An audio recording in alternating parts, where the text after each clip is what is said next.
The letter arrived on a Tuesday morning, slipped under my front door like it belonged there, which ironically is exactly what they thought they did.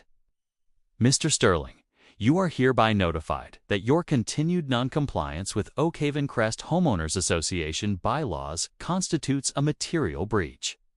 Failure to register and remit the mandatory membership fee of $1,800 within 14 days will result in legal action, including a forced property lien and eviction proceedings. Eviction from a home I owned outright. No mortgage, no landlord above me, no HOA membership, and most importantly, no legal obligation to join one. Ever. If you've ever bought a home and had someone show up at your door acting like they owned you, you are going to want to stay right here for this. And if real fights, real law, and real wins are your kind of content, subscribe to HOA Drama Neighbor. We're here every week for people who refuse to be crushed by borrowed authority. I bought my house at 55 Maplewood Drive in early fall after 18 months of searching. I had watched my younger sister spend 3 grinding years fighting her neighborhood association over the color of a storm door. When my real estate agent, Jenna Brooks, first walked me through the Oak Haven Crest listing, I asked her immediately mandatory HOA or voluntary. She pulled the title records, the recorded deed conditions, and the full subdivision plat right there at the table. The answer was unambiguous. My specific lot, Lot 47, had never been enrolled in the recorded covenant schedule. No binding agreement, no encumbrance, nothing attached to my title. Before closing, I hired attorney Beatrice Thorne to review every document independently. Her written confirmation was clear. Lot 47 carried 0 recorded covenant obligation. I was legally free to decline membership. I moved in on a Saturday. By the following Wednesday, Margaret Klein was standing on my front porch. She introduced herself as the HOA's Neighborhood Compliance Coordinator, a title I later discovered with some amusement that she had personally invented and assigned to herself. Mr. Sterling, welcome to Oak Haven Crest. We just need to get your membership paperwork finalized. The annual fee is $1,800. Okay. And there's a one-time new resident processing charge of $250. I told her as calmly and directly as I could that I wasn't joining. I explained that my attorney had reviewed the deed and that my lot had no recorded obligation to participate in the HOA. Her smile didn't disappear. It just turned into something colder. 10 days later, a formal-looking envelope appeared in my mailbox. Inside was a violation notice citing failure to register as required. Under Section 4.2 of the Oak Haven Crest governing documents, it assessed a fine of $150 payable within 30 days, with a warning that escalating penalties would follow. Section 4.2 applies exclusively to lots with recorded covenant enrollment. Lot 47 does not appear in any recorded covenant schedule on file. With the county, this notice carries no legal authority. Do not pay it. Preserve it. 3 weeks after the violation notice, I received a phone call. The man on the other end identified himself as Richard Blaine, president of the Oak Haven Crest HOA, and his voice had the clipped, rehearsed quality of someone who had delivered this speech before. We have retained legal counsel. Your unpaid fines are now compounding.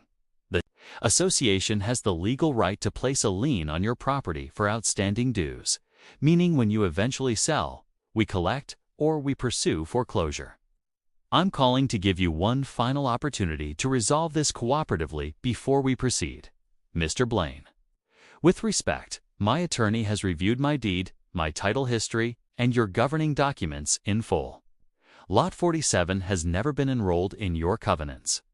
I'd strongly encourage your legal counsel to pull the recorded plat before filing anything, because anything filed will be challenged promptly, and it will be challenged with documentation. February brought the ugliest move yet. I came home from work to find a notice physically taped to my front door. Not mailed, not delivered through any official channel, just taped. The notice accused me of unauthorized landscaping alteration within HOA jurisdiction and gave me 7 days to restore the boundary or face trespassing and property damage claims. He came out within the week. His findings were precise. My gravel border sat 11 inches inside my own property line, not 4 inches over theirs. A small triangular parcel along my back fence line, roughly 340 square feet, was recorded as part of Lot 47. The association had been mowing it, maintaining it, and treating it as their own for years. Then came the meeting.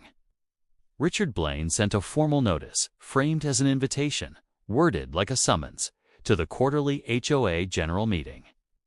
The printed agenda listed item 6 as non-compliant resident Lot 47, community discussion. I showed up with Beatrice Thorne. The room quieted the moment we walked through the door together. Margaret Klein, seated at the board table at the front of the room, went visibly rigid. Richard Blaine opened the floor.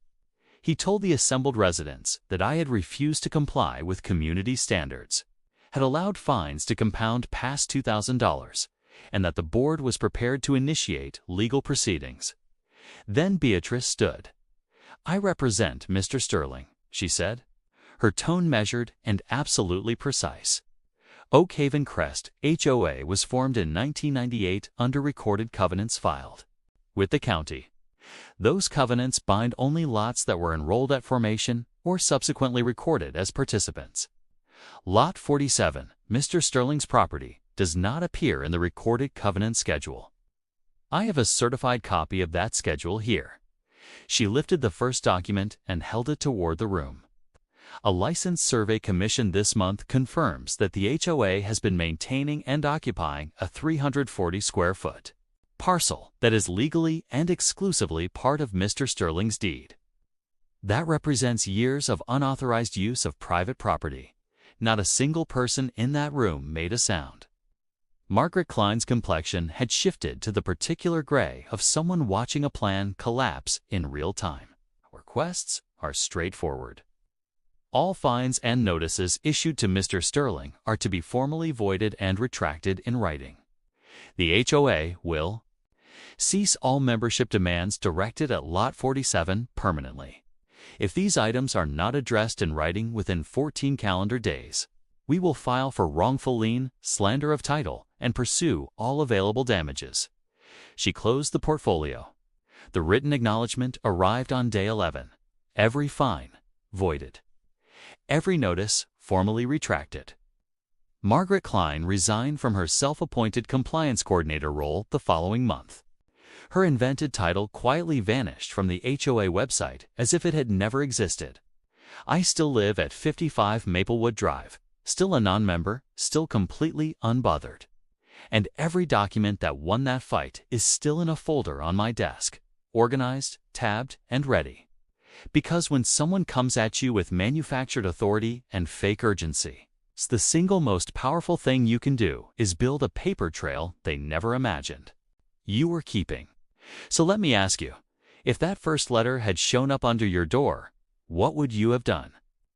Tell me in the comments below. Hit that like button and subscribe to HO Drama Neighbor.